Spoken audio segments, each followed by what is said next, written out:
ეროვნული საზღვრები პასუხობენ კითხვას, სად უმთავრდები მე, სად იწყება სხვა ადამიანი. ანუ ერთგვარი პირობითი საზღვარი ერთ ადამიანს და მეორე ადამიანს შორის. ჩამოუყალიბებელ ადამიანს ფსიქოლოგიური საზღვრებით აქვს დაბალი თვითშეფასებაც და ადვილად ურღვევენ საზღვრებს, ან არ სურვილი ვიღაცა სხვას დაურღვევს. შედის ნეგატიურ როლებში და იტანჯება. ანუ მის ცხოვრების ხარისხი არის ძალიან დაბალი. ასეთი ადამიანი თვით რეალიზებას ვერ მოახერხებს. ჩვენს კულტურაში, როგორც წესი, არას თქმა, თითქოს აღიქმევა, რომ ეს არის უზრდელობა, ცუდიტუნია, უკულტურობა. შენ გაქვს უფლება ნებისმიერ ადამიანს ნებისმიერ რამეზე უთხრა უარი და არ განიცადო დანაშაულის და სირცხვილის გზნობა.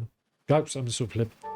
ადამიანს რაც უფრო პიროვნული საზღვრები ჩამოუყალიბებელი აქვს, მით უფრო სიყვარულისკენ არ ილტვის მიჯაჭვულობებისკენ. პრაქტიკული სამუშაო. ყოველ საღამოს, როცა ერთად იქნებით, გამოყავით ერთი 10-15 წუთი, სადაც ერთმანეთს პირობების გარეშე გაუზიარებთ ემოციებს, გრძნობებს, სურვილებს და პარტნიორი გესმის. წესები ასეთია. არ აწყვეტინებ, არ ადანაშაულებ, რჩევას არ აძლევ, არ აკრიტიკებ და რას აკეთებ. უბრალოდ უსმენ.